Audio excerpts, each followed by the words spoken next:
ગુજરાતના કૃષિ ક્ષેત્ર માટે એક ઐતિહાસિક અને દૂરંદેશી પહેલ શરૂ થઈ છે. ગુજકો માસોલ દ્વારા કુદરતી ખનિજ તત્વોમાંથી બનેલા ખાતરો અને ખેતીલક્ષી પ્રોડક્ટ્સના રાજ્યવ્યાપી વિતરણનો ભવ્ય શુભારંભ કરવામાં આવ્યો છે. ગાંધીનગર ટાઉન હોલ ખાતે આયોજિત ખેડૂત સેમિનારમાં રાજ્યભરના ખેડૂતો, કૃષિ નિષ્ણાંતો અને સહકારી ક્ષેત્રના આગેવાનો મોટી સંખ્યામાં ઉપસ્થિત રહ્યા હતા.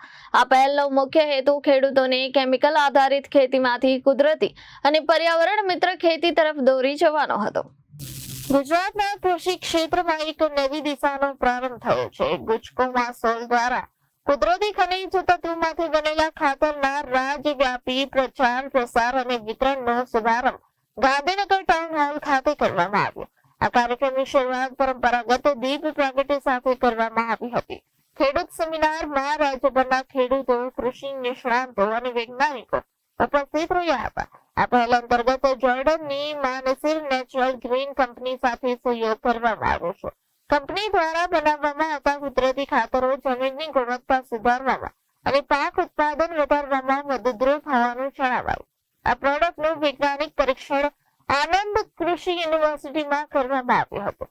પહેલા સકારાત્મક પરિણામો બાદ આ ઉત્પાદનો રાજ્યભરમાં ખેડૂતો સુધી પહોંચાડવાનો નિર્ણય લેવાયો છે. આ કાર્યક્રમ દરમિયાન ગુજકો માસોલ અને ઇફકોના આગેવાનો દ્વારા કુદરતી ખેતીના મહત્વ પર ભાર મુકાયો હતો. તેમણે જણાવ્યું કે કુદરતી ખાતરોના ઉપયોગથી જમીનની ઉર્વરા શક્તિ વધશે અને ખેડૂતોને લાંબા ગાળે વધુ નફાકારકતા મળશે.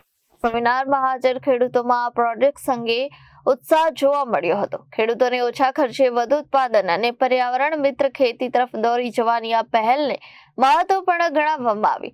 આ સાથે ગુજરાતમાં કુદરતી ખેતી તરફ મજબૂત પગલું ભરાયું છે અને ખેડૂતોને આત્મનિર્ભર બનાવવા તરફ નવી શરૂઆત થઈ છે.